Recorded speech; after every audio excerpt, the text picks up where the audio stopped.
পাকা কাঁঠালের চোচা দিয়ে মজাদার মুরব্বা তৈরি করা যায়, ভাবা যায় বন্ধুরা? হ্যাঁ, অবশ্যই তৈরি করা যায়। দেখতে থাকো, পুরো ভিডিওটা জুড়ে থাকো, বুঝতে পারবে। আসসালামু আলাইকুম বন্ধুরা, চলে আসলাম তোমাদের মাঝে মজাদার একটি রেসিপি নিয়ে।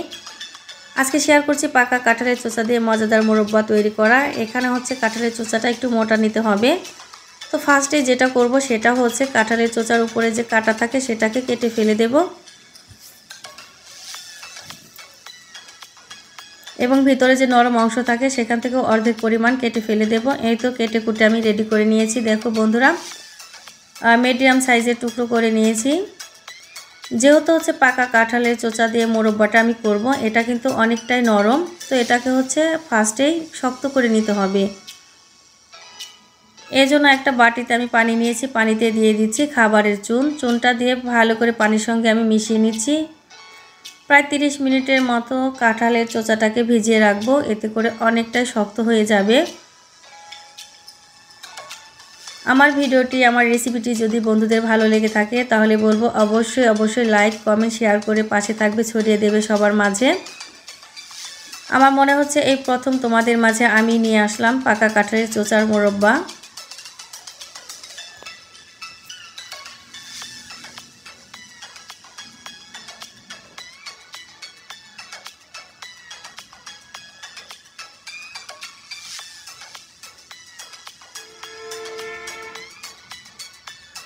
তো ঢাকনা দিয়ে 30 মিনিটের জন্য রেস্টে রেখে দেব। যেহেতু পাকা কাঁঠালের চোচা দিয়ে আমি মোরব্বাটা করব, শুধু মিষ্টি হলে ভালো লাগবে না, এখানে একটু টকেরও প্রয়োজন আছে। এজন্য অনেকগুলো লেবু নিয়েছি, লেবুর রস বের করে নেব।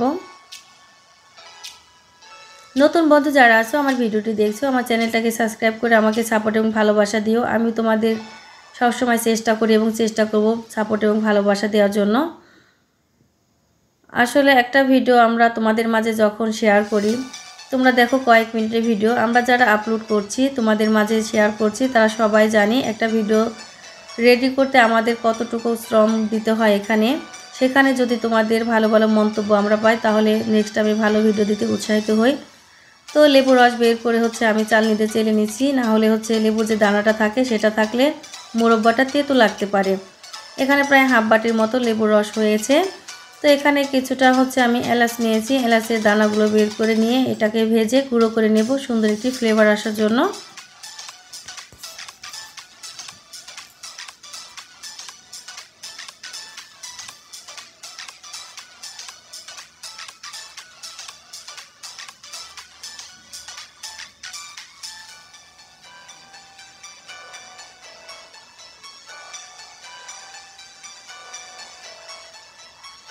এবার চলে আসলাম কাঁঠালের চোচার কাছে 30 মিনিট পর। তো এর মাঝে হচ্ছে আমি একবার উল্টে পাল্টে নিয়েছিলাম। এখন এই কাঁঠালের চোচাটাকে ভালো করে ধুয়ে নেব। যতক্ষণ না হচ্ছে এর কাছ থেকে সাদা পানি বের হচ্ছে ততক্ষণ আমি পানি পাল্টে পাল্টে আমি ধুয়ে পরিষ্কার করে নেব। প্রায় 7 থেকে 8 বার আমি পানি পাল্টে পরিষ্কার করে নিয়েছি।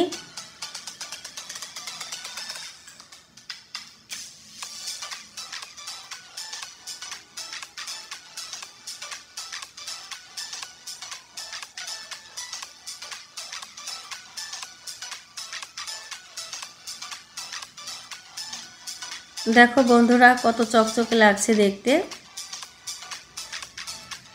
এবার চলে যাব রান্নাতে। চুলায় আমি প্যান বসিয়ে দিয়েছি, প্যানে দিয়ে দেব হচ্ছে 2 কাপ পরিমাণ পানি।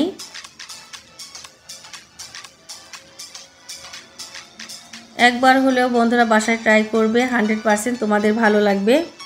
তো পানিটা দেওয়ার পর ঢাকনা দিয়ে ঢেকে রাখবো বলক আসা পর্যন্ত। এই তো বলক চলে আসছে। এখানে দেখো বন্ধুরা হাফ বাটির একটু বেশি লেবুর রস এবং হচ্ছে ততটুকু পরিমাণ আমি এখানে চিনি নিয়েছি। অবশ্যই তোমরা এটা খেয়াল করে দেবে, চিনি এবং হচ্ছে লেবুর রসটা যেন সমান সমান হয়। তো চিনিটা ভালো করে গলিয়ে নিলাম। এবার স্বাদ মতো লবণ দিয়ে দিয়েছি, পানিটা বলক চলে আসছে। এখন হচ্ছে কাঁঠালের চোচার টুকরোগুলো আমি দিয়ে দেব।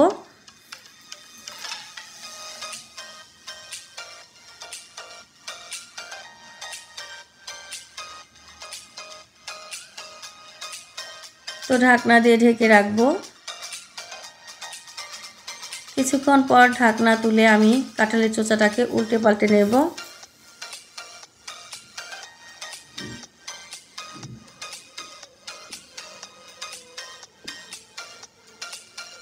ঢাকনা দিয়ে ঢাকনা তুলে অনেকবার হচ্ছে বন্ধুরা আমি উল্টে পাল্টে নিয়েছি। প্রায় 80% হচ্ছে আমার কাঁঠালের চোচাটা সিদ্ধ হয়ে গেছে। এ পর্যায়ে এখানে আমি লেবুর রসটা দিয়ে দিচ্ছি। এটা খেয়াল করে অবশ্যই লেবুর রসটা বন্ধুরা দেবে, খুব বেশি আগে দিতে যাবে না, নাহলে তেতো লাগবে।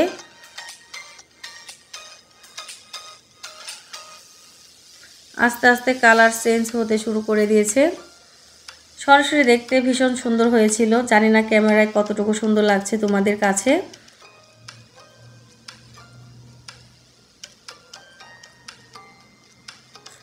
আমার বাচ্চারা হচ্ছে খেয়ে অনেক প্রশংসা করছে যে আম্মু এত মজাদার হবে ভাবতেই পারিনি।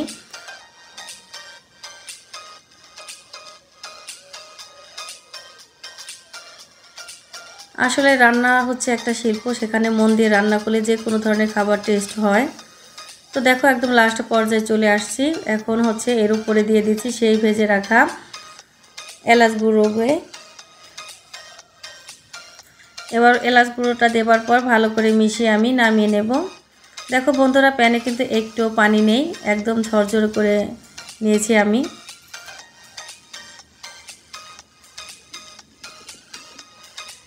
এবার হচ্ছে আমি পরিবেশন করে নেব। দেখো বন্ধুরা কতটা সুন্দর লাগছে দেখতে, মাশাআল্লাহ খেতেও দারুণ হয়েছিল। দেখো বন্ধুরা অনেক অনেক লোভনীয় হয়েছে। আমার বিশ্বাস আজকের রেসিপিটা আমার সকল বন্ধুদের অনেক বেশি ভালো লাগবে। তোমাদের মূল্যবান মন্তব্য জানাতে ভুলবে না বন্ধুরা, অপেক্ষায় থাকবো। তো আজকের ভিডিওটা এই পর্যন্তই। ধন্যবাদ সবাইকে, আল্লাহ হাফেজ।